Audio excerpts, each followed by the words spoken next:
Gênesis 37, verso 31.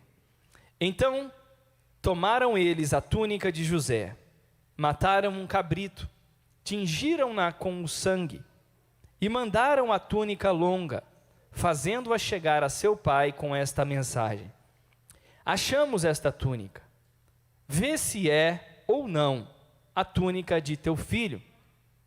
Ele a reconheceu e exclamou: a túnica de meu filho, uma fera o devorou. Com certeza José foi despedaçado. Então Jacó rasgou suas roupas, vestiu-se de roupa de saco e lamentou seu filho por muitos dias. E quem conhece a história sabe que, na verdade, viriam depois muitos anos ali. Meus irmãos, no dia da perda, Deus havia feito o sacrifício pela restituição. No dia da perda, da aparente perda, no dia do que parecia ser o fim da vida de José, Deus havia feito um sacrifício, provido o sacrifício, que estava dando livramento para José. Aquela túnica manchada de sangue não era a prova da derrota, era a prova do livramento. Jacó não sabia ainda, ele não tinha um entendimento como um todo. Ele recebe a roupa do seu filho ensanguentada e com a sua visão natural, ele pensa que o pior aconteceu, que aquilo era uma prova de que não tinha mais jeito, mas Deus, na sua onisciência, na sua misericórdia, nos seus caminhos tão mais altos, estava na verdade dando para Jacó, não a prova da derrota, mas a prova do livramento. Não era o sangue de José, era o sangue de um animal que havia sido sacrificado, para que José fosse mantido vivo. Isso nos remete ao sangue de Jesus, o sangue pelo qual nós temos acesso à restituição, à comunhão com Deus, à saúde, à paz de espírito, acesso às promessas de Deus, porque pelo sangue de Jesus, nós temos direito à restituição plena. E o que parecia também na cruz ser a prova da derrota, na verdade, era a prova do amor de Deus por nós. E na cruz em que nós talvez teríamos vergonha, hoje nós nos gloriamos, porque nela está a nossa vitória, glória a Deus. Eu quero encorajar você com essa passagem e com essa palavra, te levando a crer, te convidando a crer, que até nos dias de aparente perda, o cuidado de Deus estava lá. E Deus já deu o livramento que nós não entendemos ainda. Não é que Ele vai fazer, Ele já fez. Ele já fez. Através da sua onisciência, da sua misericórdia, do poder do sangue de Jesus, Ele já nos livrou de coisas que nem sabíamos. E mais, através daquela situação, Ele abriu um caminho mais alto, que nós jamais imaginamos que poderíamos um dia andar. Jacó, num dia difícil, segurava nas suas mãos a prova de que José estava vivo, embora não parecia. Ele segurava nas suas mãos a prova de que aquele não era o fim do caminho para José, mas era uma porta nova que se abriu, de dificuldades, mas um caminho glorioso. E eu quero encorajar você nessa noite, meu irmão, te convidando a crer que até nas aparentes perdas, Deus está fazendo coisas maiores que nós não entendemos. Coisas maiores que nós não entendemos. E aí entra a confiança. A confiança e para a natureza humana não é sempre fácil confiar. Quem é um pouquinho desconfiado aí, só levanta a mão. É só um pouquinho desconfiado. Tem alguém desconfiado? Né? Não, bispo, eu não sou desconfiado, eu sou analítico. Eu sou muito... Uma vez eu vi, né? quem já fez esses testes aí, não sei se é de aptidão, mas para descobrir as suas forças, né? Estou falando bom, não estou criticando, né? Talvez a força de alguém é ser mais analítico, ser mais focado, ou ser alguém que aprende fácil, etc. Mas qual que é um potencial lado negativo de quem tem uma força muito analítica, né? Ele tem a tendência de desconfiar de tudo, porque ele quer a prova, que está bem, ele quer a prova. Ele quer a prova, você tem que me provar que é assim. Não é que eu desconfio de você, é que da minha natureza eu quero entender o processo. Jacó já tinha a prova na mão. O que faltava era o discernimento e o exercer a confiança no Deus soberano. Quantos estão entendendo? Diga amém. Nós já temos a prova. Quantos são lavados pelo sangue de Jesus? Deus já provou o seu amor. Deus já provou o seu poder. Deus já nos deu a prova. Nós precisamos aprender a exercitar a nossa confiança no amor dEle. E não é fácil. Não porque Ele não seja bom, mas porque a nossa natureza tende a duvidar. Mas Deus já provou o seu amor para conosco. E eu quero dizer mais uma vez, no dia da aparente perda, Deus te deu um livramento. E a confiança de Jacó, homem de Deus, né? Foi provada por anos. A palavra diz que ele guardava no seu coração algumas coisas. Uma delas era José menino falando de sonhos futuros.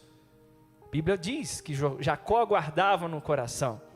Ele repreendeu quando José era criança, né? Repreendeu José, falou: meu filho, você está falando que eu e seus irmãos vamos ajoelhar diante de você? Que isso? Mas na mesma passagem a Bíblia fala: mas Jacó guardava no coração.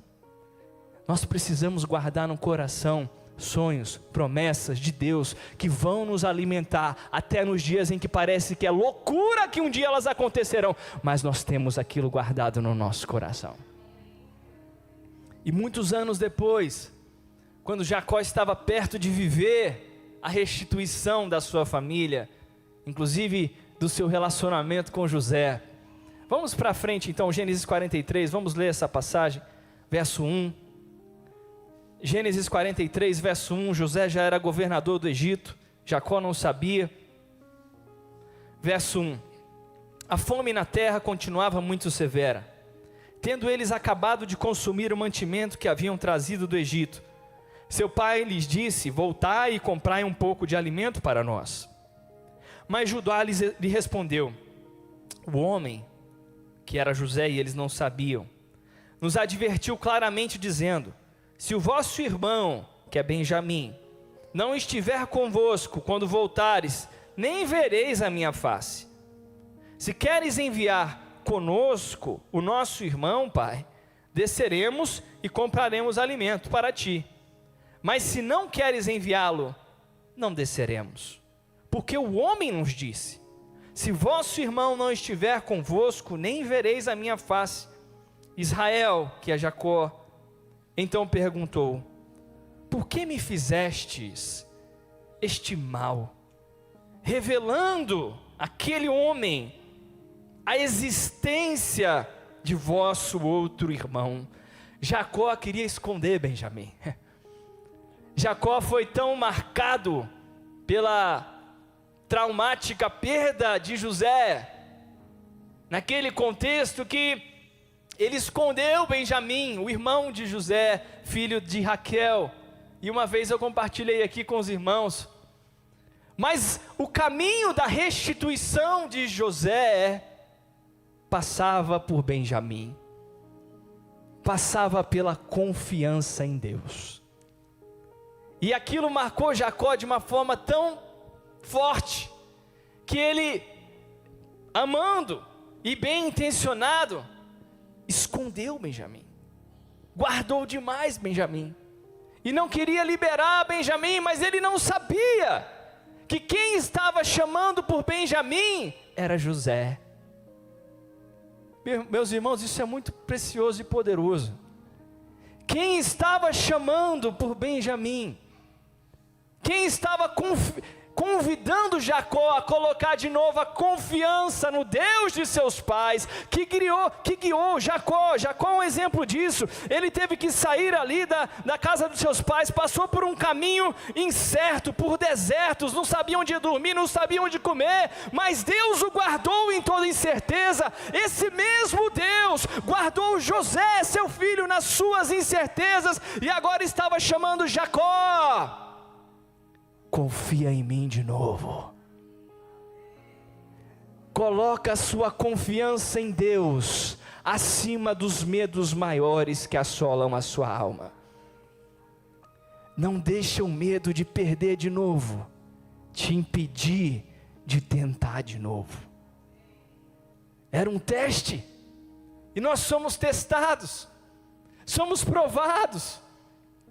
Não era o diabo chamando Benjamim, era Deus. Era a restituição falando com Jacó: eu estou pronta para chegar a você. Se você colocar a sua confiança em Deus de novo, você vai viver uma nova fase da tua vida. Era a voz de José, e José tem semelhanças com a história de Jesus. José é o homem que é vendido e passa por um caminho de sacrifício para salvar os seus irmãos da morte, literalmente. A voz de José começa a falar de novo com a família de Jacó. A voz de José começa a falar de novo com os seus irmãos. A voz de José começa a falar: você precisa colocar a confiança em Deus de novo, porque Ele é bom, Ele é maravilhoso, Ele quer restituir, Ele é Deus de vida, de misericórdia e de perdão. É a voz de Jesus falando conosco. Jacó reluta num primeiro momento, ele fala não. E quem nunca relutou contra a vontade de Deus, né? Ele fala não, foi difícil demais para mim, eu não me abro novamente nessa área da minha vida, não creio que há cura para essa ferida. Creio que se entrar nesse assunto de novo eu vou me ferir mais, então eu prefiro me fechar. Não, a resposta é não. E ele segurou a sua família inteira por alguns dias, talvez meses, naquele contexto. Porque essa conversa que nós lemos dos filhos com o pai não é a primeira, é a segunda. Ele fala não. E os recursos que tinham chegado na primeira viagem até duraram por um momento, mas foram acabando. A fome continuava, até que chega um momento em que Jacó é colocado de novo naquela situação. Meus irmãos, quando nós estamos debaixo de pressão, debaixo de situações que tentam nos angustiar, nós precisamos abrir o nosso coração com Deus, porque se nós ficamos fechados, os recursos vão acabando, a emoção vai se esgotando, as coisas vão acabando, e às vezes a gente afeta até quem está perto de nós, porque Jacó, era todo mundo junto ali, dependendo de uma decisão de Jacó, até que um dia, ele confia em Deus, ele libera, ele fala mais adiante, eu não tenho o versículo anotado aqui, mas você pode ler mais adiante depois no capítulo 43, que ele libera, confiando na vontade de Deus. E quando eles chegam ali, José se revela. José se revela não como um vingador, mas como alguém que expressa a graça e o perdão de Deus. Quando seus irmãos confessam o pecado deles, e olha, foi muitos anos escondendo aquilo. Mentiram para o próprio pai, viram o pai sofrer por uma mentira que eles fizeram, e insistiram em esconder aquilo, mas um dia eles confessam, choram, se rasgam, e em vez de encontrar uma espada para destruí-los, encontra um coração que expressa a graça de Deus. Jesus nunca vai rejeitar um pecador arrependido que volta para casa, que confessa o seu pecado. Eles não sabiam que tinha jeito de ser feliz de novo. Os irmãos não conseguiam imaginar, porque o pecado faz isso com o homem. O pecado no início parece bom, mas depois, quando a pessoa peca, ela fica debaixo de um espírito de tristeza, de abatimento, de humilhação, porque o diabo humilha, e a pessoa não consegue ver que existe possibilidade de vida nova e feliz através do arrependimento. Ela não consegue ver, porque ela está debaixo de um jugo, está em trevas. É por isso que a palavra nos diz que Jesus nos libertou do império das trevas e nos trouxe para um reino de amor. Deus fez isso através de Jesus. E quando eles confessam ali as suas falhas, os seus erros, eles encontram a graça de Deus. Porque a restituição plena também passa pelo perdão.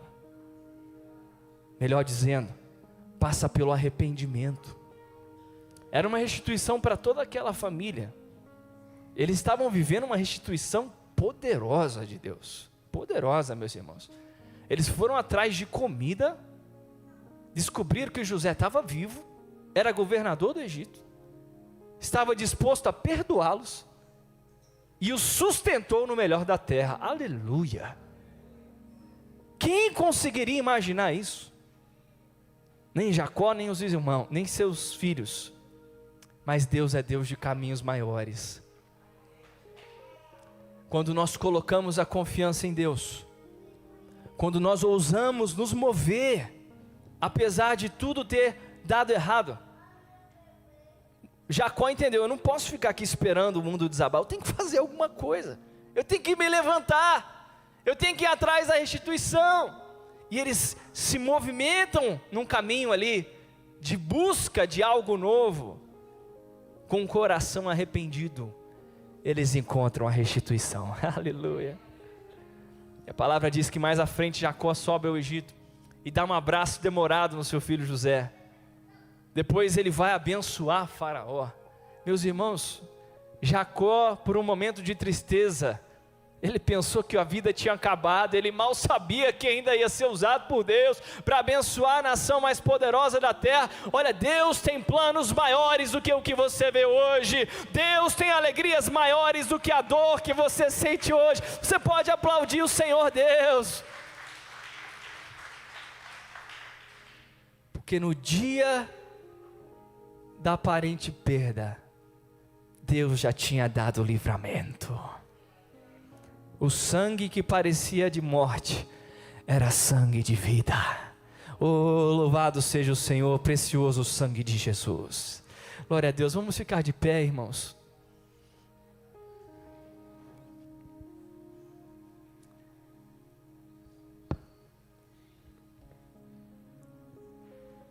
A voz da restituição é a voz de Jesus.